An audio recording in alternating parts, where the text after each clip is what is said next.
오늘도 주님 안에서 승리하는 복된 하루가 되시기를 간절히 축원을 드립니다.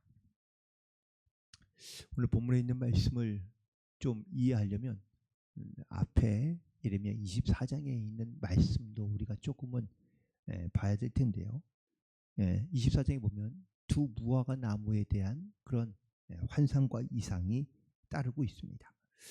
그런데 이 두 무화과 나무의 이상은 무엇을 의미하냐면, 하나는 이스라엘이 멸망하고 바벨론으로 끌려가는 그러한 모습을 상징하나 있고, 또 하나는 이 바벨론 포로기에 붙잡혀갈 때 남아있던 이스라엘 남아있던 사람들이 있거든요.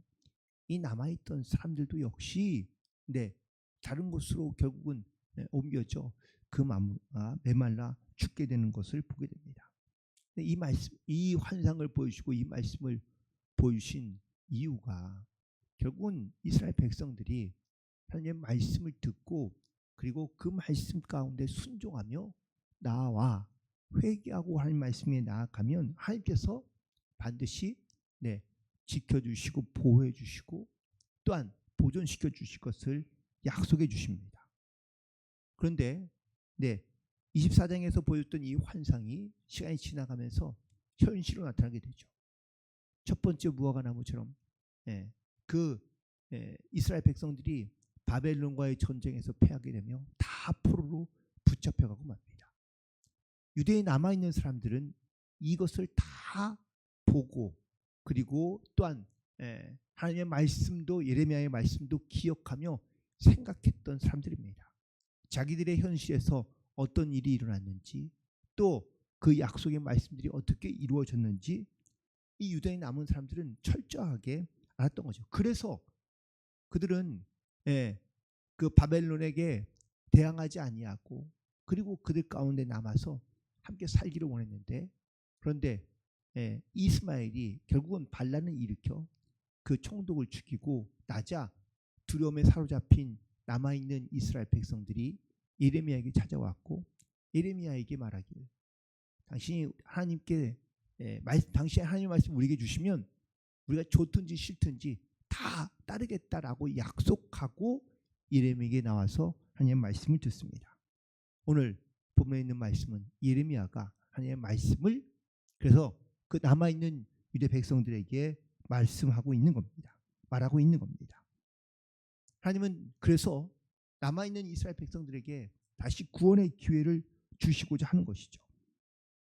그들이 하나님의 말씀을 따라 좋든지 싫든 간에 그들이 하나님의 말씀을 따라 그들이 순종만 하면 하나님께서 그들 가운데 지키시고 보호하시겠다고 약속해 주십니다.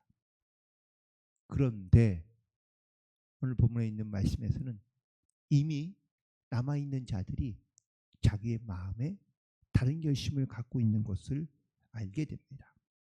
15절에 있는 말씀을 다시 보게 되면 끝부분에 보면 너희가 만일 애굽에 들어가서 거기에 살기로 고집하면,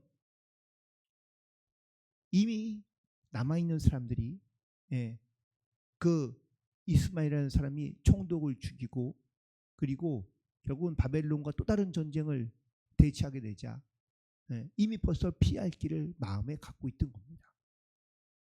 그래서 애굽으로 이미 도망갈 것을 다 생각을 하고 계획을 짜고 그리고 예레미야에게 나와서 하나님의 음성을 알려달라고, 뜻을 알려달라고 구하고 있는 것입니다. 결국 그들 마음 가운데 이미 애굽만이 유일한 해결책이라는 것을 그들은 생각을 하고 있었고 그리고 그 생각을 지금 버리지 못한 상태다라는 겁니다. 우리도 하나님께 기도하면서 이미 벌써 어떤 문제에 대해서 혹은 어떤 어려움에 대해서 우리가 피할 길을 다 만들어 놓고 우리는 하나님께 기도하는 경우가 많습니다. 그리고 내 생각대로 혹은 내 고집대로 우리는 살아가는 거죠. 분명 하나님께서 말씀하시면 내가 그 말씀대로 순종하겠다라고 기도도 하고 고백도 하지만 실제는 기도의 말대로 하는 것이 아니라 내 고집대로 내 생각대로 우리는 그렇게 살아가려 하는 경우가 많다는 겁니다. 또한 두 번째, 이스라엘 백성들은, 남아있는 지금 이스라엘 백성들은 전혀 상황에 대한 판단이 되지 않습니다. 이제 바벨론이 이제는 강한 나라가 되어서 주변에 있는 모든 나라들을 다 지금 무너뜨리고 있습니다. 그런데 그 주변 나라들은 다 지금 이 바벨론에 속해 있는데 남아있는 나라가 어디예요? 애굽 하나만 남아 있습니다. 그러면 이 바벨론의 칼끝이 어디를 향할까요? 애굽을 향하게 되죠. 왜냐하면 바벨론은 이제 남은 것이라고는 애굽밖에 없으니. 그런데 지금 멸망한 이스라엘의 백성들은 어디만이 살 길이에요? 애굽만이 살 길이에요. 왜냐하면 애굽은 멸망하지 않을 것이라고 생각하고 있기 때문입니다. 그런데 이것이 바로 인간의 어리석은 생각이었다는 겁니다. 궁극적으로 하나님의 뜻을 알지 못하니, 혹은 자기의 생각을 버리지 못하고 고집을 버리지 못하니 상황을 볼 수 없고 판단하기가 쉽지 않은 거죠. 결국 하나님께서 예레미야를 통하여 하시는 말씀은, 너희가 만약 그 칼이 두려워서 애굽으로 피신하면 그 칼이 너희에게 미칠 것이라고 말씀하고 있습니다. 그리고 거기에서 죽게 될 것이라고 말씀하고 있습니다. 그게 바로 16절입니다. 너희가 두려워하는 칼이 애굽 땅으로 따라가서 너희에게 미칠 것이요, 너희가 두려워하는 기근이 애굽으로 급히 따라가서 너희에게 임하리라. 애굽이 유일한 피난처요, 유일한 안식처라고 생각하지만 하나님은 오히려 너희가 두려워하는 칼, 너희가 두려워하는 기근이 애굽으로 급히 따라갈 것이라는 것을 말씀하고 있는 겁니다. 하나님께서 결국 예레미야에게 이렇게 말씀하신 겁니다. 이스라엘 백성들이 들었습니다. 그런데 이스라엘 백성들이 이 말을 듣고, 또한 예레미야의 책망과 경고의 말씀을 듣고 과연 순종했을까요? 이미 앞서 24장에서 보여주셨던 그 감람나무의 표상처럼, 무화과나무의 표상처럼 결국은 다 메말라 죽고 말게 됩니다. 오늘 말씀을 통하여 우리가 몇 가지를 묵상하게 되는데, 첫 번째, 순종이 없는 기도는 기도가 아니다라는 겁니다. 우리는 문제를 만날 때마다, 하나님, 내가 주님의 뜻이 무엇인 줄 알면 제가 순종하겠습니다, 내가 주님의 뜻대로 나아가겠습니다 라고 이렇게 기도하는데, 실제로는 하나님의 뜻을 우리가 알아도 순종하지 않는 거예요. 이미 내가 알고 있고 내가 세워놓은 생각과 계획이 있어서 그 고집대로 살아가는 경우가 많은 겁니다. 오늘 말씀 속에서 여호와의 말씀이니라, 여호와의 말씀을 들으라 라고 이렇게 반복해서 예레미야가 남아있는 유다 백성들에게 말하고 있습니다. 여기 안에 예레미야가 얼마나 절박하게 이스라엘 백성들 가운데 얘기하고 있는지를 알 수 있습니다. 여호와께는 자기들의 말을 좀 들어달라고 요구하고 있지만, 이미 벌써 자기들의 말이 자기의 생각과 자기의 어떤 이런 행동에 딱 사로잡혀 있어서 그 고집을 꺾지 못하고, 또한 그 생각을 내려놓지 못하고 하나님 말씀에 순종하지 않으니 결국은 그들 애굽으로 갔다가 다 거기에서 죽고 마는 것이죠. 사실 하나님께서는 이미 이스라엘 백성들에게 살 길을 예비해 두셨습니다. 그것은 내 말을 듣고 순종하면 너희가 살 것이라고 말씀하시는데, 애굽만이 유일한 살 길이라는 이 생각과 이 어리석음을 포기하지 않으니 고집을 꺾지 않으니 아무리 선자를 통원하여 하나님의 말씀을 선포하고 또한 그들 가운데 맹세하게 하고 하나님의 말씀을 들려주지만 순종하는 마음이 없으니 결국은 자기의 생각과 자기의 소견에 옳은 대로 행하며 나아갔다가 애굽에서 다 죽고 말게 됩니다. 사랑하는 성도 여러분, 우리가 아무리 많이 기도해도요, 순종하는 마음이 없으면 내 생각만 강해지고 내 고집만 강하게 될 뿐입니다. 아무리 하나님의 말씀을 들어도 내 생각을 내려놓지 않으면 자기의 생각에서 벗어나지 못하는 경우가, 심지어는 자기의 뜻을 마치 하나님의 뜻인 것인 양 이렇게 이용하고 악용해서 사용할 뿐입니다. 그러므로 눈앞에 있는 어려움을 피한다고 하나님의 말씀을 듣지 아니하며 우리가 자기의 방법과 자기의 생각을 우리가 고집하며 버리지 못하고 있는 것이 아닌가라는 것을 다시 한번 돌아보게 됩니다. 이럴 수 있죠. 하나님, 딱 이번 한 번만 제 뜻대로 하게 해주세요.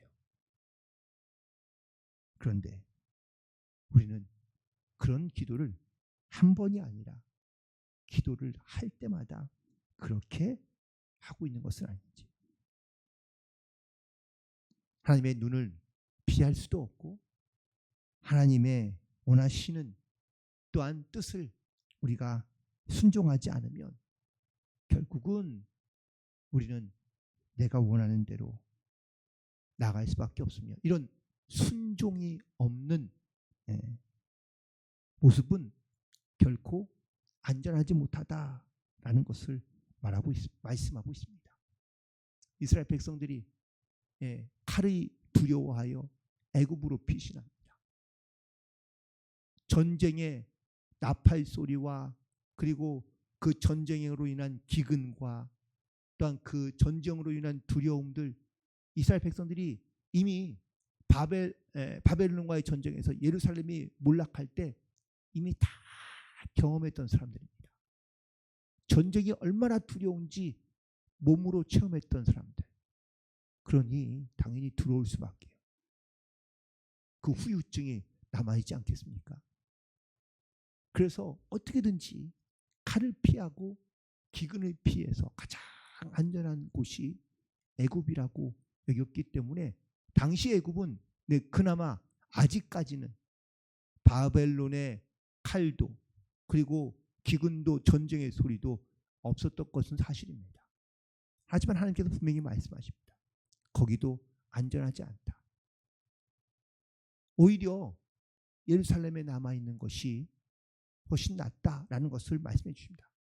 그런데 예루살렘이 나은 이유는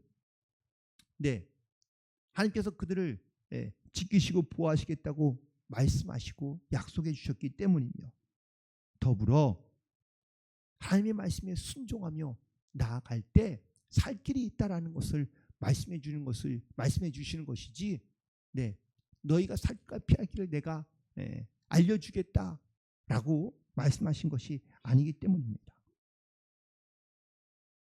오늘 본문에서 이미 남아있던 이스라엘 백성들은 자기들의 마음을 속인 채 하나님께 기도하고 있는 것을 보게 됩니다.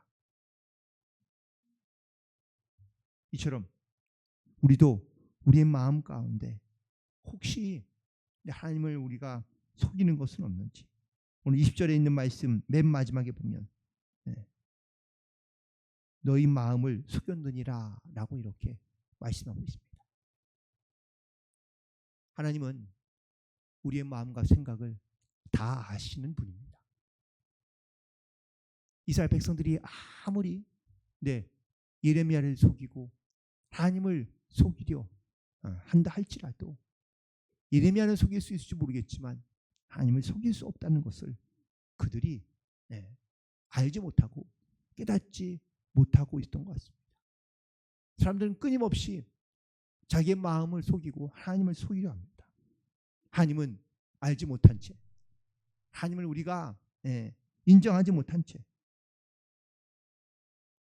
자기의 생각과 자기의 고집에 빠져 자기 뜻대로 행하며 나아가는 때 그것은 안전함이 없고 평안이 없고 그리고 주님의 은혜도 없다는 것을 다시 한번 깨닫게 됩니다. 순종이 없으면 구원도 없습니다. 이스라엘 백성들이 마음도 없이 그냥 피할 길만 핑계와 이유만 대면서 자기들의 뜻대로 행하려는 이러한 어리석음에 대하여 이러면은 반드시 하나님의 책망과 그리고 하나님의 진노를 받게 될 것이라고 분명히 선포합니다. 오늘도 우리는 하나님의 뜻이 무엇인지를 찾고 구하며 우리가 주님 앞에 나아가는데 우리가 순종하겠다는 이러한 믿음의 결단 가운데 나아간다면 우리가 정말 내 생각과 나의 고집을 버리고 하나님의 말씀대로 하나님의 뜻대로 믿음으로 순종하며 나아갈 때 그 안에 평안이 있고 구원이 있고 주님의 살아계신 은혜와 역사가 반드시 나타나고 또한 역사하게 될 줄로 믿습니다. 오늘 이 마음을 가지고 순종하는 믿음의 자세를 가지고 주님 앞에 담대히 나아가며 또한 주님의 뜻을 온전히 이루는 승리하는 하루가 되시기를 주님의 이름으로 간절히 축원을 드립니다. 기도하시겠습니다.